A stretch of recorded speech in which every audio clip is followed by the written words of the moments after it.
Hello and welcome to That Shooting Show. My name's Steve Anderson. I am your humble host. Want to thank our partners first. You know them, you love them. Say it with me. It starts with the title sponsor of the podcast, Walther Firearms. Here's the deal. If you buy a Walther PDP or any other of the Walther competition appropriate pistols that they offer and you don't like it for any reason, they will refund your money back, no questions asked. Well, they might ask one question. They might ask, what's wrong with you? But I'm just telling you, this PDP, it deserves a look in any division in which it is competitive. It fits the hand beautifully. It is ultra reliable. The trigger is fine outside of the box. Slap an optic on that thing and get to work if that's your thing. It also uses Glock style sights, which are very easy to get and replace. These sights on that gun are the only thing that need to be changed, and off you go. And if you don't like it, you get your money back. You can't do any better than that. So go check one out. As you know, Targets USA manufactures the finest steel targetry on the planet. The AMG-lab.com Commanderson timer continues to turn heads and blow minds by putting the time into the tablet. We were going to have Alex from AMG on the show today to discuss lead times and backlogs and things like that, but he sent me a message and said he'd rather spend the time building timers and will come on the podcast as soon as he is able to. So I think those of you that are waiting for a timer would rather have him making timers than talk about why your timer hasn't shipped yet. He has hired some more staff. The supply chain issues are improving and things are getting better on that front. And of course, as you know, Hunter's HD Gold is the only eyewear that I wear, and you can see that I are wearing it right now. CR Speed, as you know, manufactures the finest gun handling gadgetry you can wrap around your waist or anywhere else. Let's see. Outdoor Dynamics remanufactures the finest competition ammunition you can dispense from a Freedom Seed dispenser. And if you're shooting factory ammo, if you're buying, standard store-bought ammo, you can have 20 to 30% less recoil in a 9mm miter environment.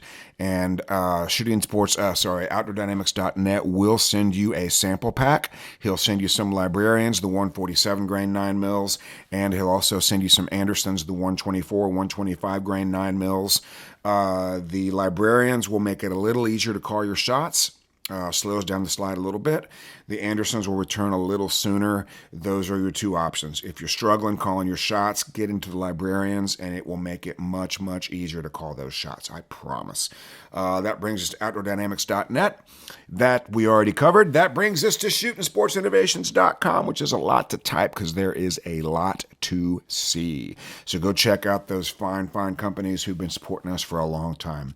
If you're interested in doing mental management, we have 2 mental management opportunities scheduled right now, October 9 through 11, either at 10 a.m. Eastern Standard Time or 5 p.m. So if you are available during the day, jump on that 10 a.m. slot. If you're available in the afternoon, jump on the 5 p.m. slot. Go to AndersonShooting.com, click on upcoming classes to find that. October 14th, we're going to be in New York. That one is not available on the website. If you're anywhere in that area, the guy's name is Rob Epinepia or Epinepia, something along those lines. I have to spell it to say it. Epinepia. Now it just sounds like a medical procedure. Anyway, if you know him, he's the class sponsor. Get a hold of him. If you don't, get a hold of me, and I will help you get a hold of him. October 27th through 29, we're going to be at 17 South in Georgia, doing a Halloween-themed match with class beginning and after. That'll be a great opportunity to get into match mode, shoot a match, and then when the match is over, we'll go over technical stuff. November 5th, we just added yesterday at Mission 160 in Whitewright, which is near Dallas, Texas. That is a one-day match mode class to get you tuned up for IPSC Nationals. We'll be using IPSC targets. We'll get a hold of some IPSC Nationals stages, and we'll make sure you are in the best shape technically and mentally for that match or any other major match. There's only about 5 slots left for that. It's starting to fill up pretty quick. So if you're anywhere near Mission 160 in Dallas, come check it out.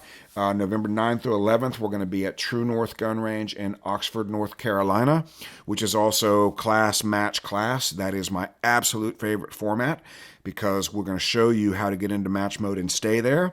We're going to take you to a match where you can practice that, learn how to do that, and then when that match is over, we will cover technical things. That is my absolute favorite format for a class because you don't want to do a bunch of technical stuff right before a match. That is mostly mental. That's all about getting access to your current level of skill on demand.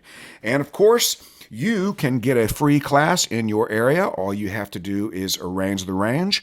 And you don't have to pay the range fees. We can work on that.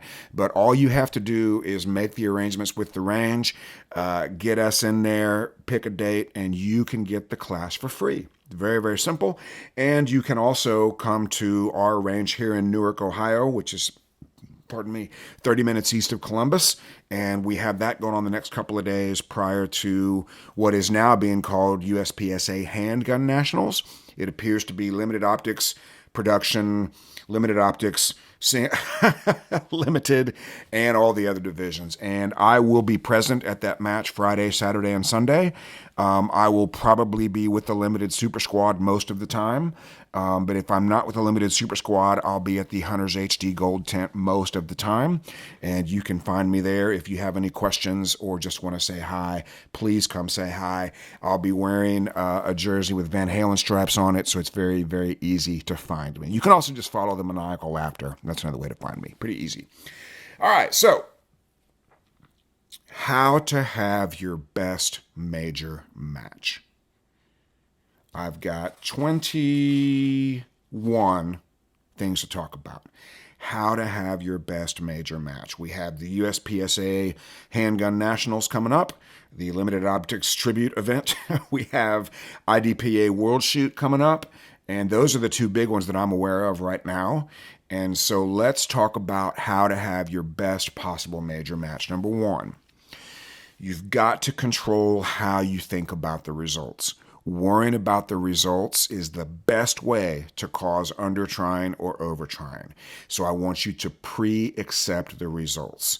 And we normally have 4 levels of pre-accepting the results.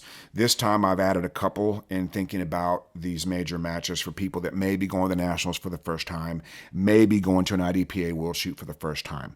So here's how you can pre-accept the results. Number 1, I don't care.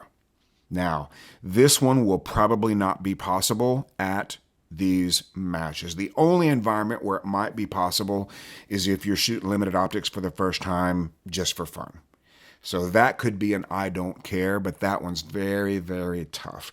That one's most likely to be achieved at an event outside of your normal. Like if you're going to an Outlaw Steel match, it's pretty easy to say I don't care. If you're shooting IDPA for the first time, it's pretty easy to say I don't care. If you're an IDPA guy and you're shooting USPSA, it'll be very easy to say I don't care. But that won't be possible for most of you. The next one you can use is it is what it is. And that is a very healthy way to think about results. That's a pretty easy one to get to. It is what it is. Okay?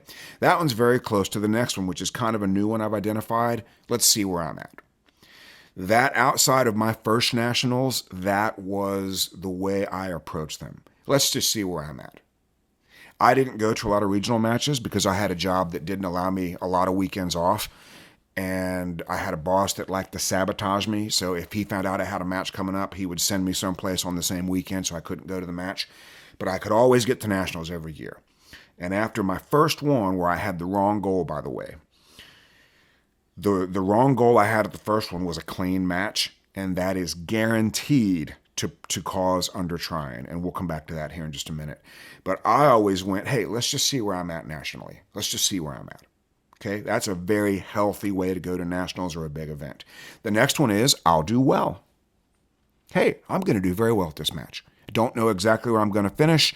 Don't really have an expectation of that, but I know I'm going to do well. That's also a very healthy one.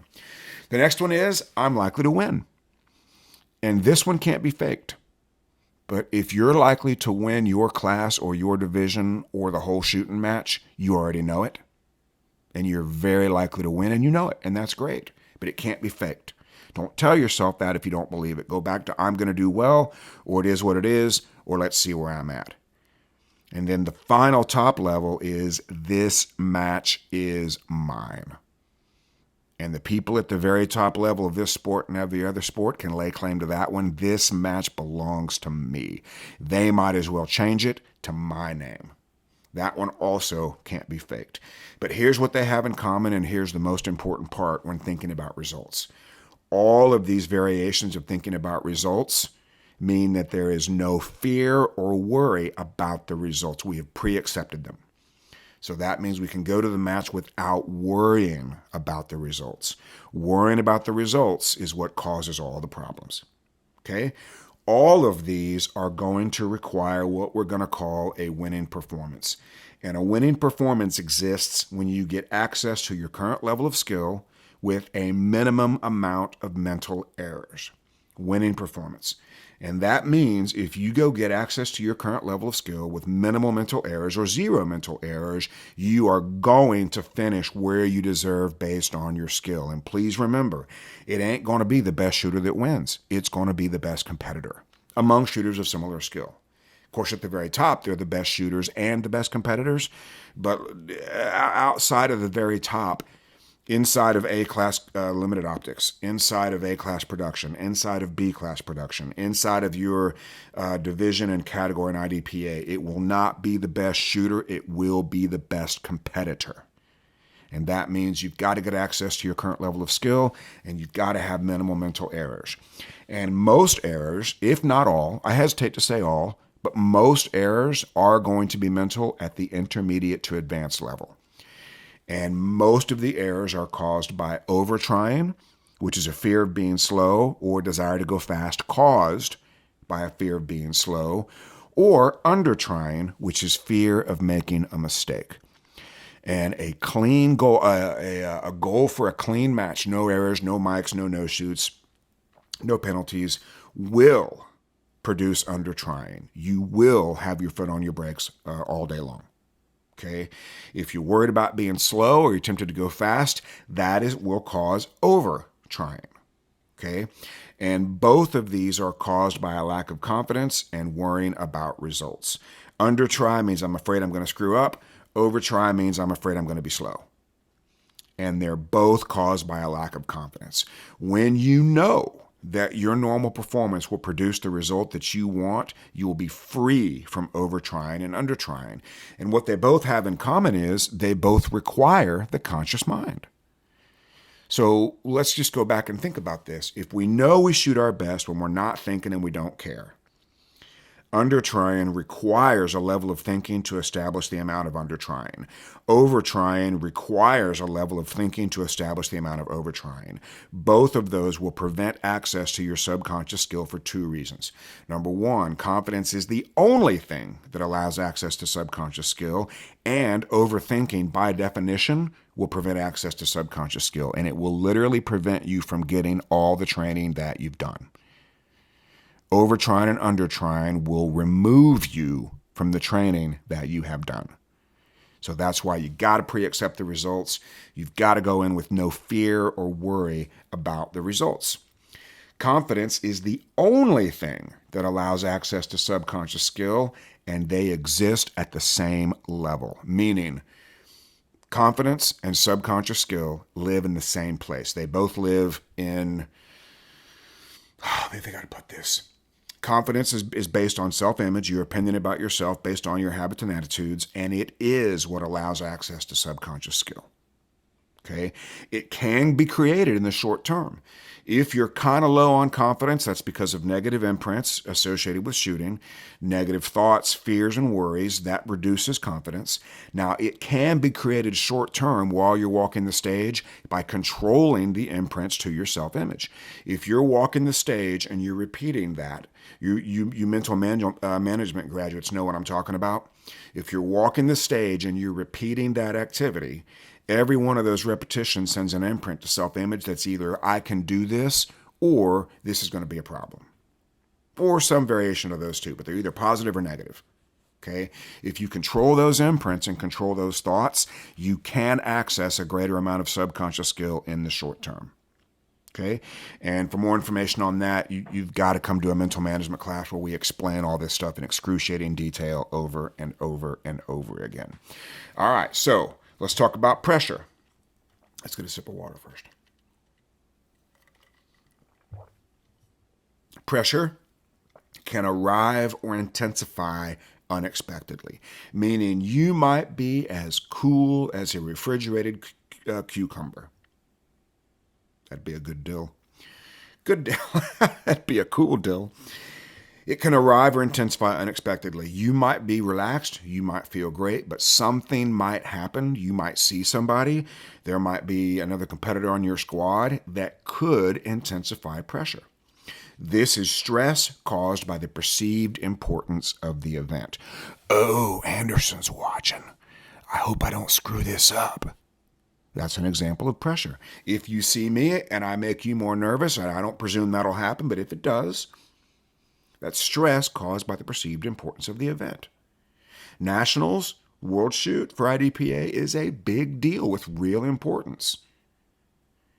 But it can only amplify what you are thinking and feeling. So if you're feeling pressure, you don't need to understand it. You don't need to understand why it's there. You don't need to think about why it's there. It can only amplify whatever you are thinking and feeling. Okay, so if you're thinking, I hope I don't screw this up, pressure will intensify that feeling. And it will cause you to picture and think about things that could go wrong to cause you to screw it up. But if you think, I'm here to get a subconscious stage plan and call every shot, pressure will amplify those desires and those skills.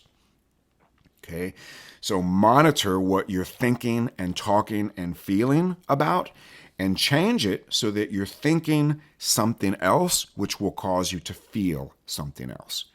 Hey, this is a big deal. I got a lot riding on this. Okay, what do I need to do? I need to get a subconscious stage plan. I need to see what I need to see for every shot.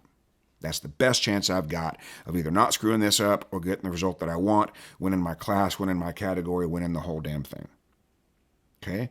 And do not try to stop thinking about things, and do not tell yourself not to do things.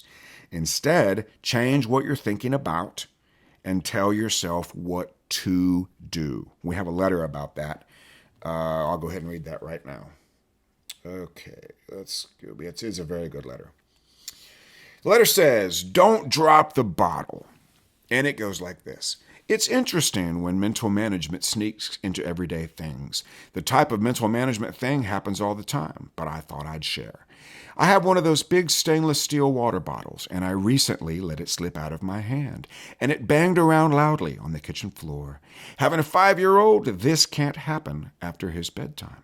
The next time I was in that situation where I was grabbing my bottle after his bedtime, probably for dry fire session, I caught myself saying, don't drop the bottle. And of course, it was in your don't screw up the reload voice, which made me laugh. I then replaced that phrase with be sure to hold the bottle firmly.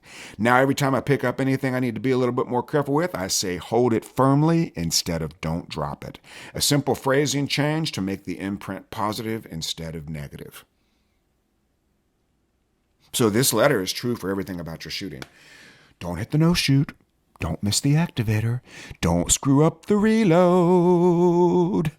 All those things cause you to picture the very thing that you're trying to prevent. Instead, change what you're thinking about and tell yourself what to do. Shoot the target right in the center. Center punch the activator. Time the swinger. Tell yourself what to do as opposed to what not to do. Very, very likely to happen. Change the channel if you're thinking about something undesirable. So just think about it this way. Let's say you're in the airport and you're watching CNN and you don't like CNN. You'd rather watch Fox News. You can change the channel to Fox News. That doesn't stop CNN from broadcasting, but it does stop you from receiving that broadcast. That is brilliant. Write that down. And the other way to think about pressure is your reward for competing at a high level. You've earned this. You are going to nationals. You deserve to be there. That pressure that you're feeling is your reward for being among the best shooters in the country. Congratulations. It can only amplify what you are thinking and feeling. Okay? Number 6, this goes without saying, but I'm going to say it anyway. Check and double check all of your gear and ammo. Take a backup of everything. If you're going to nationals without 2 guns, that's not very smart. If you haven't case gauged every round, that is not very smart. When I was competitive nationally, I would literally weigh every round. And I had a plus or minus. I would weigh a round that I knew was within spec. And then I would establish a narrow window of deviation, certainly less than the powder charge. Right? So like if the powder charge is, well, you guys are using tight group, but you get what I'm saying. I would establish an acceptable weight for the cartridge, and then I would establish an acceptable deviation, and anything that exceeded that deviation got chucked. It's as simple as that. I didn't take it with me. And I not only case gauged, actually I didn't case gauge every round because that's not what mattered to me. I would barrel plunk every single round. It makes a very satisfying plunk when it fits correctly, and if it falls out by itself, that's awesome. If it doesn't plunk and fall out on its own, it doesn't go to nationals. It's as simple as that. Okay? Check and double check all your gear and ammo.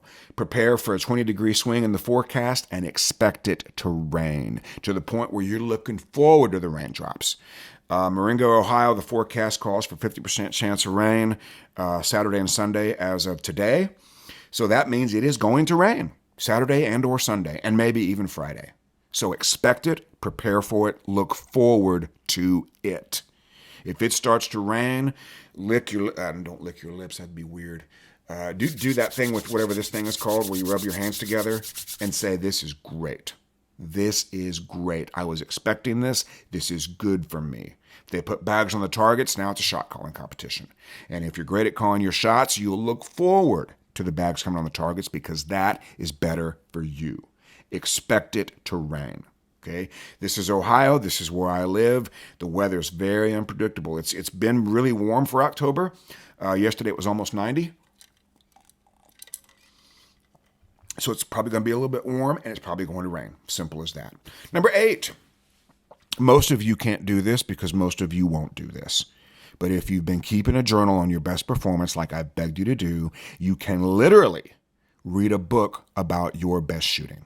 You can literally, if you've been doing it correctly, go back in your journal and read, this is what is happening when I am shooting my best. I can recreate these conditions. I can recreate this environment. And the best part is, that's all I got to do. What you'll probably find with your best performance, if you bother to write it down, you'll probably find you had a subconscious stage plan. You'll probably find you had minimal thought while shooting because you controlled your thought and restricted it to one thing or a very low number of things. And you'll probably find that you weren't worried about the results. Either because you knew you were going to win, either because you knew you were going to do well, or because you didn't care, or you pre-accepted the results. But you'll probably find a subconscious stage plan, minimal thought while shooting, and a lack of fear or worry about the results. These are the conditions I am begging you to replicate at these important matches. Okay? Number 9, establish an objective for the match that is within your control and write it down. What are you going to do that you can control for the duration of this competition? All you really have to do is get a subconscious stage plan and have a singular focus on what you need to see for every shot. That's really all you need to do. That'll work every single time. If you know that stage inside and out, and as you've walked it, you've controlled the imprint so that you're expecting to be successful. That's critical, by the way. If you walk that stage with fear, doubt, worry, and anxiety, you're going to get fear, doubt, worry, and anxiety when the timer goes off. But if you walk that stage with confidence and authority, that's exactly what you're going to get when the timer goes off.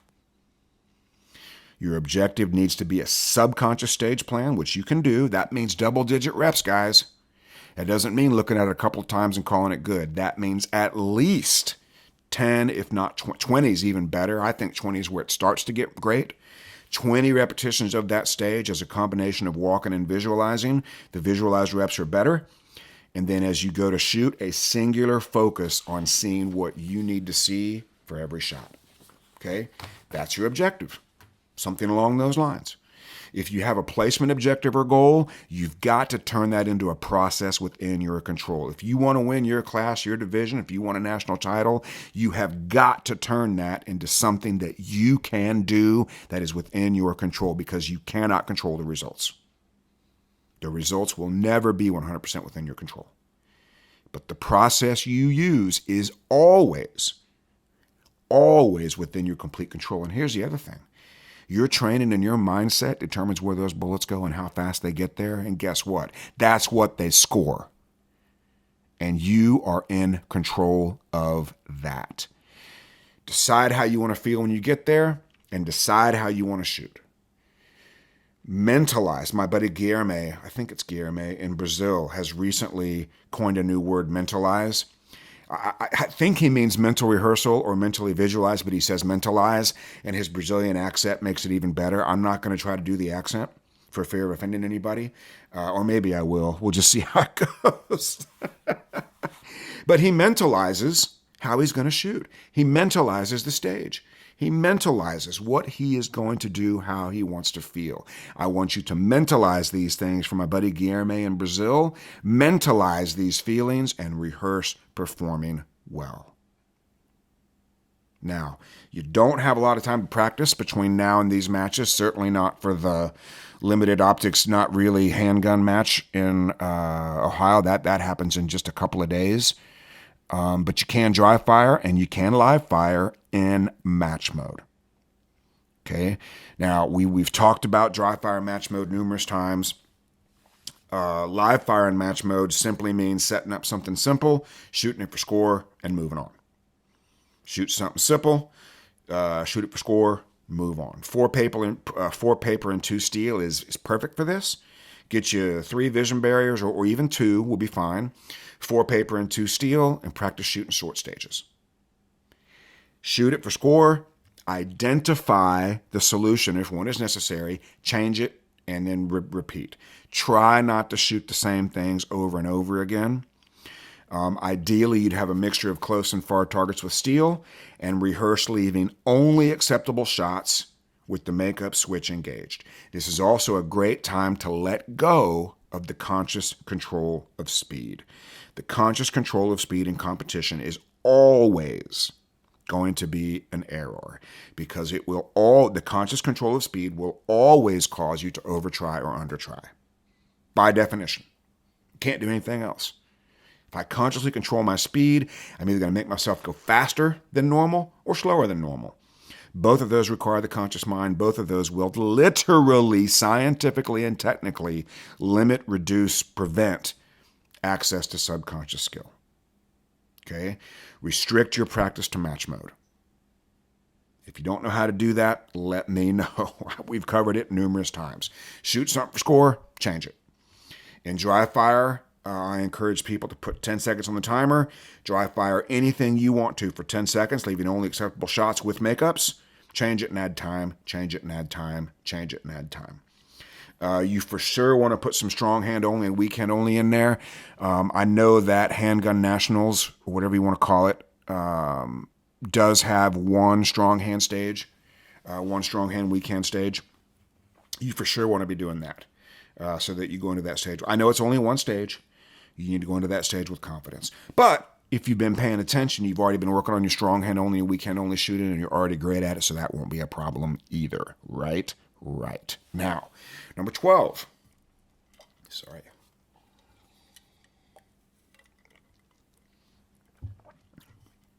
You people that have been through mental management, you must be accumulating positive imprints every time you touch the gun or think about the match or your shooting. These thoughts are going straight to your self-image, and they are affecting your confidence. Every time you touch that gun, you're sending imprints to your self-image. Hey, I'm great at this. Hey, I suck at this. Hey, this is my match. Hey, I'm worried about this. Sum total of those imprints will determine who is going to the match. So control those imprints to your self-image every time you touch the gun, every time you think about the match. Now, when you get there, you've done your pre-walk and all the rest of it, Please don't try, I don't remember how many stages there are, but please don't try to remember 20 stages all at the same time. You can look at all of them during your pre-walk, but the ones you want to focus on the most are the ones you're going to shoot first. You'll have time to look at the others after you shoot the first ones. Okay?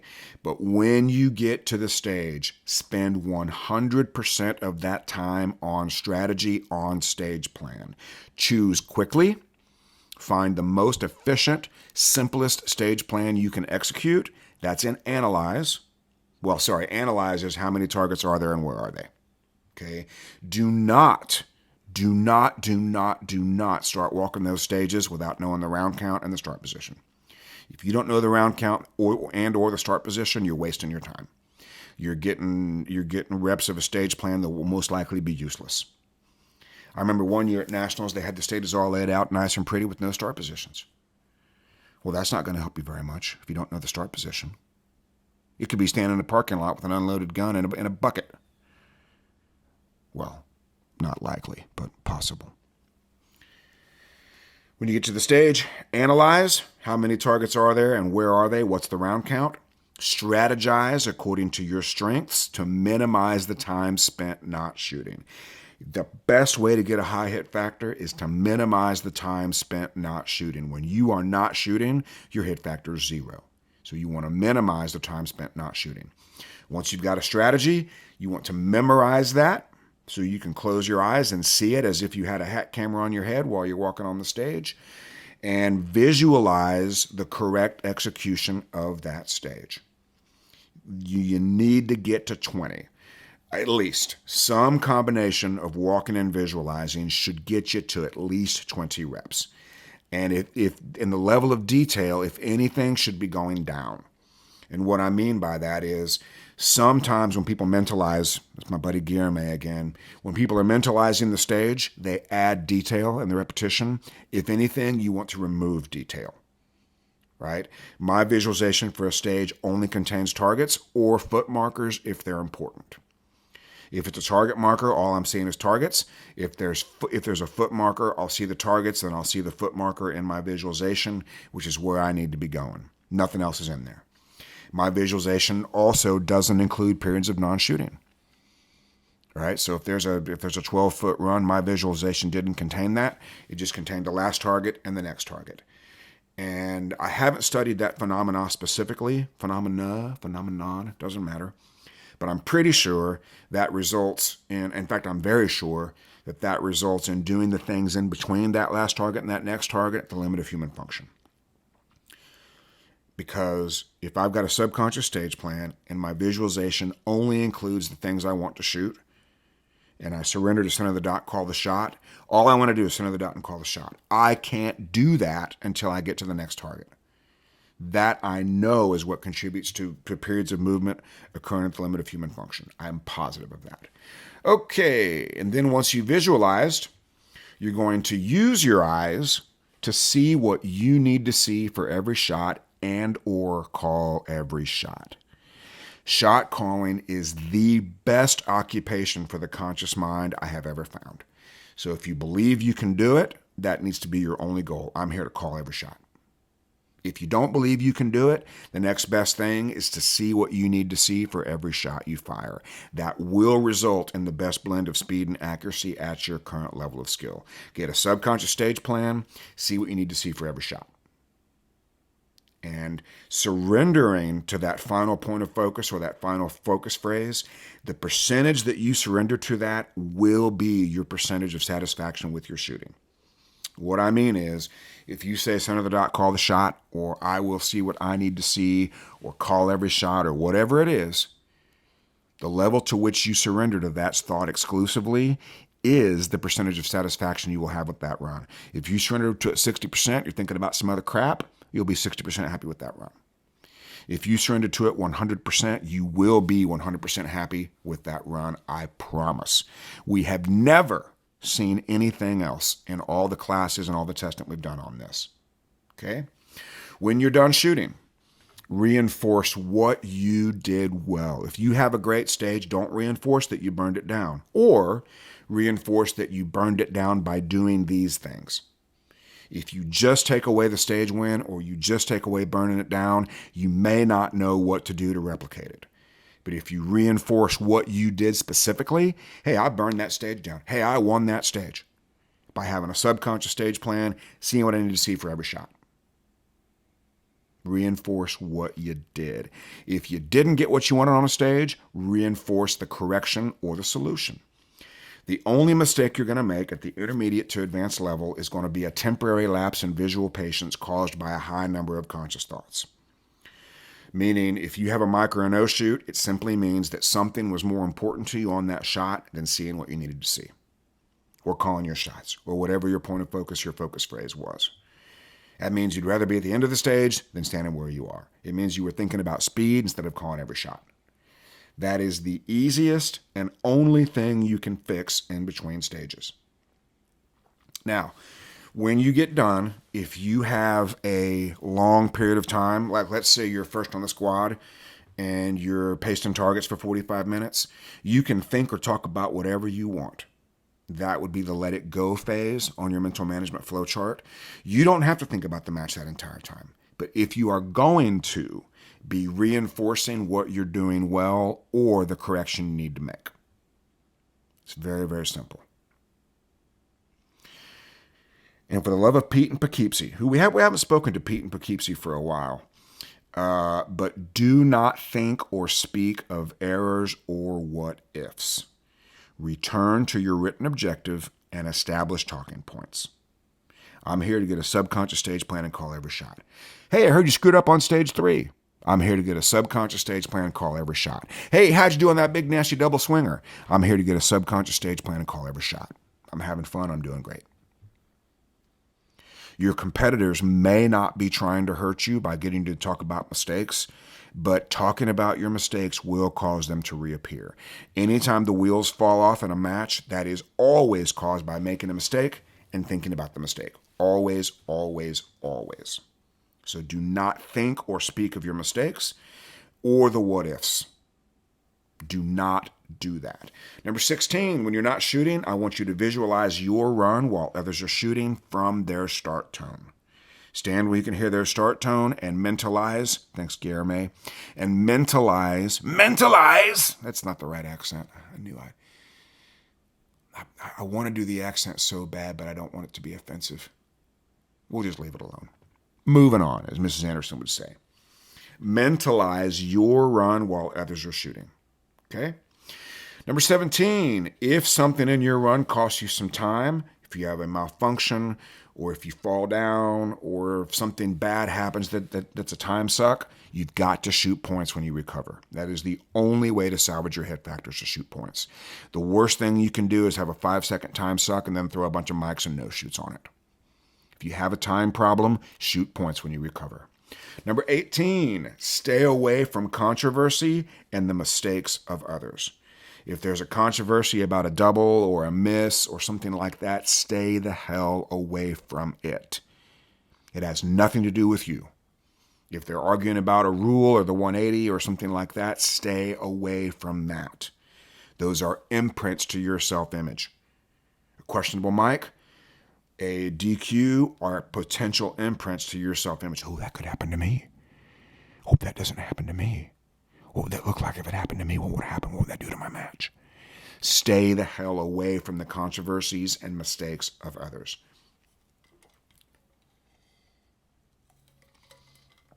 I'm getting a little fired up here. This is fun.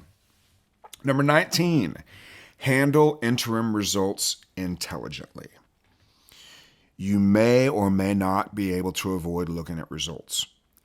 Somebody may tell you a result. You may not be able to resist the temptation to go looking at them.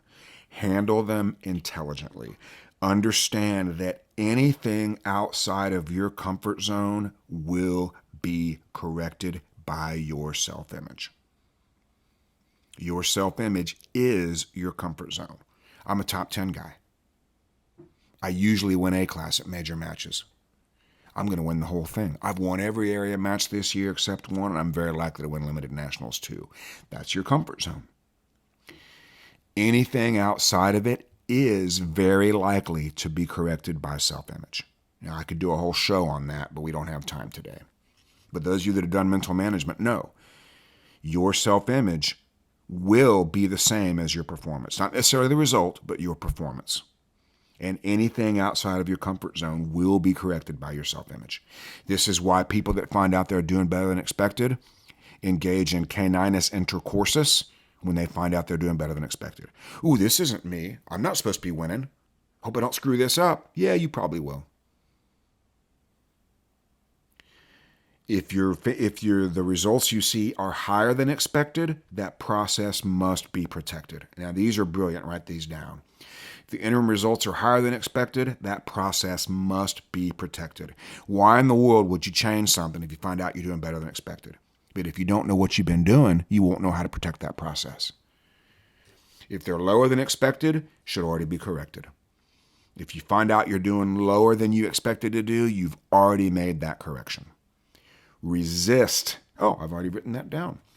Beware of over-trying or under-trying in these conditions. Okay, if you find out you're doing better than expected, you could start to under-try to protect it. If you find out you're doing worse than expected, you could be tempted to over-try to gain it back. Beware of over-trying or under-trying in these conditions. Return to your written objective. If the hit factor is known, understand the value of makeup shots. So, I don't really encourage a lot of this, but it is something that I've learned pretty recently, and this is pretty cool. So if you know that the hit factor is a 5 among shooters in your division and your classification, and we're shooting minor, that means a Charlie is 2 points down. So if we take 2 points down divided by 5, that means you've got 4/10 of a second to make up a Charlie before it hurts your hit factor. If it takes you longer than 4/10 of a second to make up a Charlie, it hurts your hit factor. Let's say the hit factor is an 8 and you have a mic.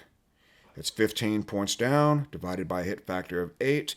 That means you have 1.875 seconds to prevent or correct that miss before it hurts your hit factor to continue. Okay? This is the most valuable information that exists inside of hit factor that I've ever found. It doesn't really change what you need to do because you're always going to shoot high points as quickly as you can see them, but it can be helpful in determining what a makeup is worth.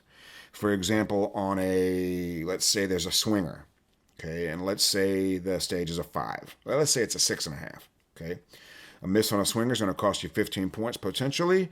Divided by 6.5, you've got 2.3 seconds to correct that miss on that swinger. For the vast majority of swingers, that's well worth an extra pass. Okay, these are the kinds of things that knowing hit factors, if you're competing at a very high level, is very helpful for. What is a makeup worth? Okay, and let's just go back one more time. Let's say it's let's just use a 7. Okay, let's say a Charlie on a 7 hit factor stage is worth 0.28. Is splits really what you want to be chasing? You really want to shoot a Charlie in less than 0.28 and risk that? I'm not saying slow down and get your hits. I'm saying splits are overrated. Okay, let's see where we're at. Okay, so we're good there. That's number 19. And number 20.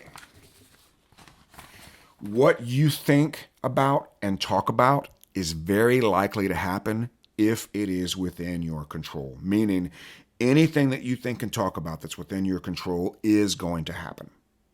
So choose wisely. Your performance is within your control. The results are not.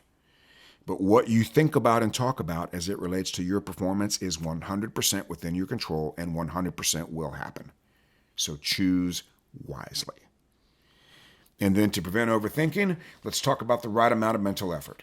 Lanny Basham says that the right amount of mental effort to win the Olympics is let's just have fun today. Let's just have fun today. We're just going to leave that one right there. And then, we're not actually. How much confidence do you need to go to nationals and say, let's just have fun? That is for sure an athlete that is not worried about results. That is for sure an athlete that is going to get access to subconscious skill. I just got distracted. My wife's Thanksgiving tablecloth has a pickup truck full of pumpkins, and it appears to be driven by Rob Zombie.